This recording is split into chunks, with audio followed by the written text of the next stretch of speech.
तो दिल्ली की 70 विधानसभाओं में सबसे अहम रही पटपड़गंज सीट, जिस पर सबकी नजरें थी। दरअसल अवध ओझा को आम आदमी पार्टी ने इस सीट पर मौका दिया था, लेकिन बीजेपी के रविंद्र नेगी ने 23,000 वोटों के अंतर से अवध ओझा को शिकस्त दी है। इसके बाद रिपब्लिक भारत ने बातचीत की है रविंद्र नेगी से। क्या कुछ कहा है उन्होंने, सुनवाते हैं आपको। इस वक्त हमारे साथ बात करने के लिए रविंद्र नेगी है। क्या कहेंगे, प्रचंड बहुमत से आप लोगों ने सरकार बना ली है। ये माननीय नरेंद्र मोदी जी की अगुवाई में हम जीते हैं और कहीं ना कहीं पूरे चुनाव में प्रधानमंत्री जी का पूरा आशीर्वाद रहा और प्रधानमंत्री जी के ने जिस प्रकार योजनाओं के बारे में दिल्ली के लोगों को बताया तो लोगों ने भरोसा भी किया। और जिस प्रकार मोदी की गारंटी जो होती है वो मोदी की गारंटी बार बार प्रधानमंत्री जी ने कहा तो लोगों ने विश्वास किया। मुझे लगता है ये सारा चुनाव मोदी जी के नेतृत्व में हमने जीता है और डबल इंजन की सरकार दिल्ली में बन रही है और अभूतपूर्व काम होंगे। 12 साल में जो आपदा वाली सरकार थी जिसने दिल्ली की बदहालत करी, मुझे लग रहा है दिल्ली को निजात मिलेगा और एक अच्छे काम होगा। सरकार तो बना रही है, लेकिन अब क्या लग रहा है चुनौती कितनी बड़ी है, क्योंकि यमुना की सफाई और सारी चीजों के मुद्दे आप लोग उठाते रहे लगातार। बिल्कुल काम होंगे, हमारी डबल इंजन की सरकार है, यमुना भी साफ होगी, दिल्ली में पानी भी साफ आएगा। सीवर की आज माननीय प्रधानमंत्री जी ने सीवरेज की बात करी है भाषण में, आपने सोचो कितना गंभीर मुद्दा है सीवर का। तो मुझे लगता है कि सारे काम होंगे। जब प्रधानमंत्री कह रहे हैं कि मोदी की गारंटी के तहत काम होंगे तो बिल्कुल। अवध ओझा के लिए कुछ कहना चाहेंगे, राजा वाला अस्तित्व उसके लिए क्या बोले, वो तो बलि का बकरा बनाया था उन बेचारों को। तो दर्शकों आगे बढ़ेंगे। दरअसल दिल्ली में बीजेपी लगातार जिस किले को भेदने की हर मुमकिन कोशिश कर रही थी, उस किले को बीजेपी ने इस बार न सिर्फ भेदा बल्कि अपने विपक्षी या मुख्य विपक्षी कहें आम आदमी पार्टी को एक सख्त संदेश दे दिया है। लेकिन अब दर्शकों लगातार देश भर में यह चर्चा का विषय बना है कि आखिर अरविंद केजरीवाल की हार का कारण क्या बना। क्या अति आत्मविश्वास अरविंद केजरीवाल की पार्टी को ले डूबा है? रिपोर्ट आपको दिखाते हैं।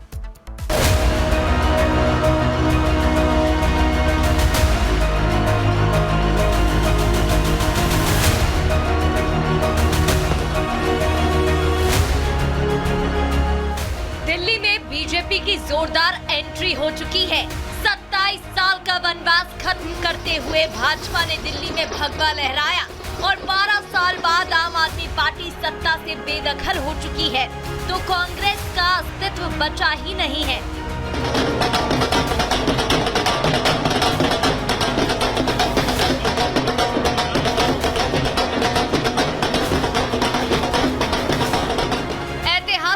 बीजेपी को यूं ही नहीं मिली। कट्टर ईमानदारी का नारा लगाने वाले केजरीवाल को हराने के लिए रणनीति बनी और चुनावी मैदान में बीजेपी के धुरंधरों ने मुद्दों को बखूबी भुनाया। योजनाएं जारी रखने का वादा, फ्री की काट फ्री योजनाओं से निकाली। आपदा वाला नारा, आप सरकार को आपदा घोषित किया।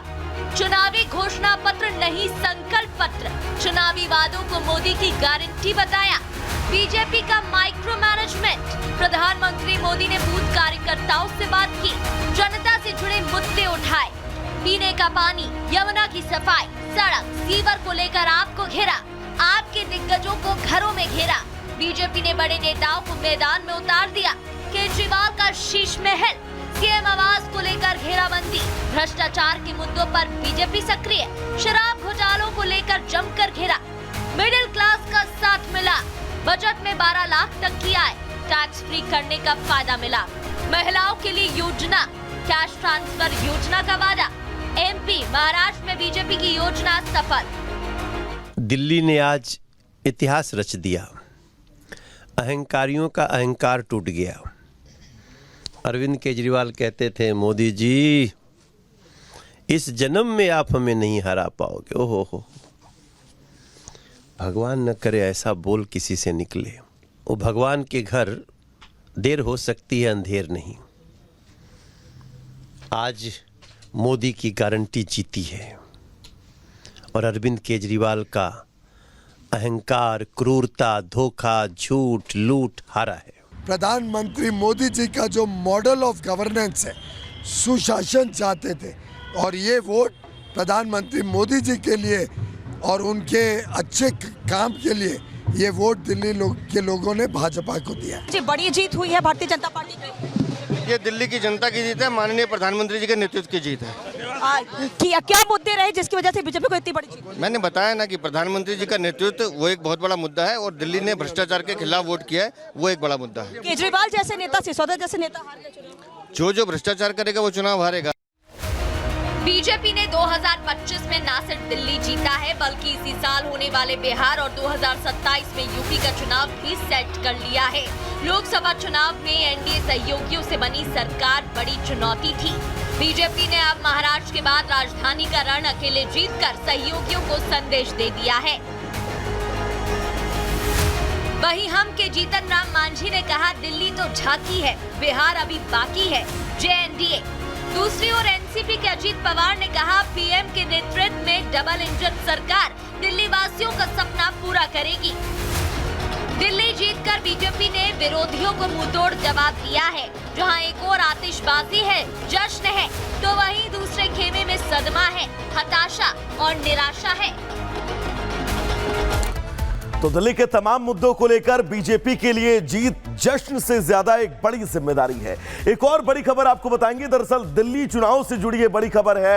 अनुपम खेर ने एक्स पर पोस्ट किया है, अरविंद केजरीवाल पर कटाक्ष किया है। अनुपम खेर ने अपने इस पोस्ट के जरिए जिक्र उन्होंने द कश्मीर फाइल्स को लेकर किया।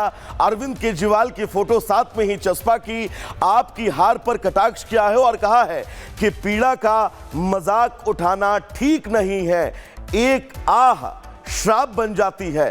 पोस्ट पर अरविंद केजरीवाल की फोटो थी और उसके बाद यह कटाक्ष अरविंद केजरीवाल को लेकर अनुपम खेर का।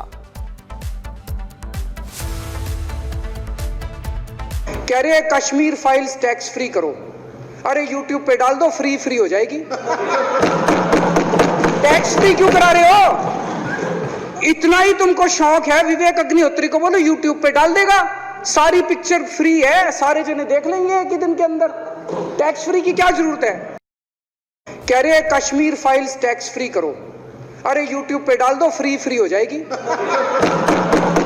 टैक्स फ्री क्यों करा रहे हो? इतना ही तुमको शौक है, विवेक अग्निहोत्री को बोलो यूट्यूब पे डाल देगा, सारी पिक्चर फ्री है, सारे जने देख लेंगे एक ही दिन के अंदर।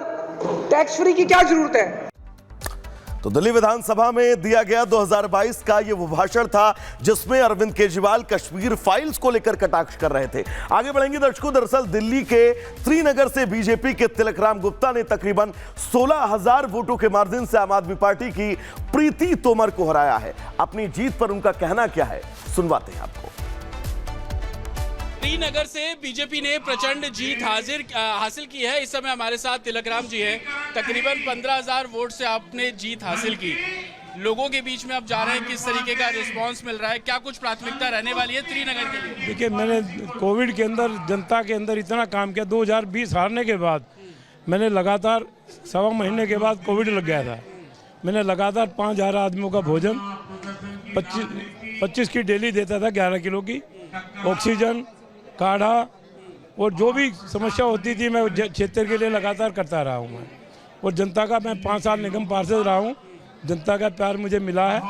ठीक है, मैं 2020 में हार गया था। हारने के बाद लगातार मैंने क्षेत्र में सेवा की है और मुझे जनता ने इतना प्यार दिया है, मुझे बहुत ही अच्छे। मैं 11,000 10,000 कुछ हारा था, आज मैं 16,000 की जीत दर्ज की है। जनता का बहुत ही, मुझे भाइयों का बड़ा प्यार मिला है और टिकट भी मेरी भाइयों का जो प्यार था उसी ने टिकट दिलाई है मुझे, उसी प्यार ने मुझे जिता करके भेजा। दफ्तर आप आए हैं, शीर्ष नेताओं से मुलाकात हुई, क्या कुछ कहना था? नहीं, मैं थोड़ा लेट हो गया था, अभी मैं लेट हो गया, अभी मिलूंगा इसमें। अभी माननीय प्रधानमंत्री मोदी से मिले थे अभी रैली के अंदर, बहुत अच्छा रिस्पॉन्स था, बड़ा हमें आशीर्वाद दिया। लेकिन आम आदमी पार्टी इतनी बुरी हारी कि तमाम जो बड़े नेता है आतिशी को छोड़कर सब लोग आ रहे हैं। क्या लगता है कि किन मुद्दों के से वो पीछे रहेगा और आप लोग आगे? देखिए, आप सभी को पता है कि वो सब भ्रष्टाचारी हैं, सभी जेल के अंदर जा चुके हैं, अब दोबारा जेल में जाने की तैयारी है उनकी। देखिए, अगर क्षेत्र का विकास नहीं करेंगे आप, हमारा 80,000 करोड़ से सालाना बजट है सरकार को मिलता है, वो कहाँ जाता है सालाना? वो कहीं भी क्षेत्र के अंदर कहीं भी विकास नहीं हुआ। मैं तो अपना क्षेत्र के अंदर देख रहा हूँ, मैं हर गली गली गया हूँ, कहीं पे भी 10 साल के अंदर विकास नहीं हुआ। सबसे पहले तो मैं इंक्वायरी कराऊंगा कि भाई 10 साल के अंदर इतना फंड गया कहाँ, सबसे पहले तो मैंने वो इंक्वायरी करानी है। और मैं सोमवार से क्षेत्र के विकास में, शपथ तो बाद में भी ली जाएगी, अधिकारी आने शुरू हो गए, मैं क्षेत्र का विकास शुरू कर रहा हूँ। पहला काम क्या होगा? पानी की समस्या सोल्व करेंगे, सीवरों की समस्या सोल्व करेंगे, उसके बाद सड़कों की समस्या लेंगे।